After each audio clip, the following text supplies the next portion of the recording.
RSS ವಿಚಾರವಾಗಿ sir, RSS ವಿಚಾರವಾಗಿ ತಡೆಯಾಜ್ಞೆ ಕೊಟ್ಟಿತ್ತು ಸರ್ ಸರ್ಕಾರ, ತಡೆ ಹಿಡಿದಿತ್ತು. ಅದಕ್ಕೆ ಕೋರ್ಟ್ ತಡೆ ಕೊಟ್ಟಿದೆ. ಆ ತರ ನಿರ್ಧಾರ ಮಾಡಕ್ ಬರೋದಿಲ್ಲ, ಎಲ್ಲರಿಗೂ ಮುಕ್ತ ಅವಕಾಶವನ್ನ ಕೊಡಬೇಕು ಸರ್ಕಾರಿ ಜಾಗಗಳಲ್ಲಿ ಅಂತ ಒಂದು ತಡೆ. ಆರ್ಎಸ್ಎಸ್ ಅವರ ಪಥಸಂಚಲನ ವಿಚಾರ ಏನಿದೆ, ಪಥಸಂಚಲನ ಮಾಡಲಿಕ್ಕೆ ಯಾರು ವಿರೋಧ ಇಲ್ಲ.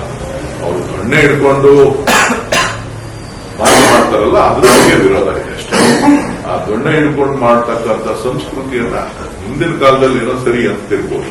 ಆದ್ರೆ ಬೇರೆಯವರು ಅದೇ ತರ ಲಾಠಿ ಹಿಡ್ಕೊಂಡು ಓಡಾಡುವಂತ ಸಂದರ್ಭದಲ್ಲಿ ನೀವು ಬೇರೆಯವ್ರಿಗೂ ಅವಕಾಶ ಕೊಡ್ತೀರಾ ಅಂತಕ್ಕಂಥದ್ದು ಇವತ್ತಿನ ಪ್ರಶ್ನೆ. ಆ ಪ್ರಶ್ನೆಗೆ ಇವತ್ತು ತಾವು ಕೂಡ ಸರಿಯಾದ ರೀತಿಯಲ್ಲಿ ಚಿಂತನೆಗಳನ್ನ ಮಾಡಬೇಕು.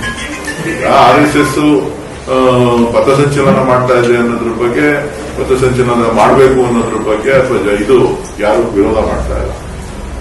ಮಾಡುವಂತ ಸಂದರ್ಭದಲ್ಲಿ ಲಾಠಿ ಹಿಡ್ಕೊಂಡು ಪಥಸಂಚಲನ ಮಾಡ್ತಕ್ಕಂಥದ್ದು ಅವಕಾಶ ಇದೆಯಾ?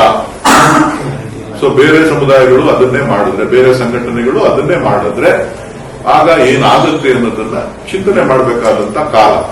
ಆ ವಿಚಾರಗಳು ಇವತ್ತು ಚರ್ಚೆ ನಡೀತಾ ಇದೆ. ಅದ್ರ ಬಗ್ಗೆ ಸ್ಪಷ್ಟನೆಯನ್ನ ಕೊಡಬೇಕು. ಈಗ ಅವತ್ತು ಚಡ್ಡಿ ಹಾಕೋತಾ ಇದ್ರು, ಈಗ ಪ್ಯಾಂಟ್ ಹಾಕೋತಾ ಇದ್ದಾರೆ. ಸ್ವಲ್ಪ ದೊಡ್ಡ ಬೇಕು ಅಂತಲ್ಲ, ಚಡ್ಡಿ ಹಾಕೋತಾ ಇದ್ರು, ಪ್ಯಾಂಟ್ ಹಾಕೋತಾ ಇದ್ದಾರೆ. ಸೊ ಬದಲಾವಣೆಗಳನ್ನ ಅವರಲ್ಲೂ ಕೂಡ ಮಾಡ್ಕೊಳ್ಬೇಕು. ಅದು ನಾನು ಅವರ ಹೇಳುವಷ್ಟು ದೊಡ್ಡವನಲ್ಲ, ಆದ್ರೆ ವಿಚಾರಗಳು ಬೇರೆ ಬೇರೆ ಸಂಘಟನೆಗಳು ಕೂಡ ಇವತ್ತು ಮುನ್ನೆಲೆಯಲ್ಲಿ ಇದೆ.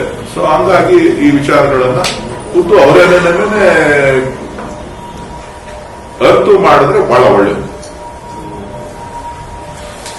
ಮತ್ತೆ ದಲಿತ ಸಿಎಂ ಕೂಗು ಮುನ್ನೆಲೆಗೆ ಬಂದಿದೆ. ದಲಿತ ಸಮಾವೇಶ ಮಾಡಕ್ಕೂ ಕೂಡ ಈಗ ದಲಿತ ನಾಯಕರೆಲ್ಲ ಸಿದ್ಧತೆ ಮಾಡ್ಕೊಳ್ತಾ ಇದ್ದಾರೆ.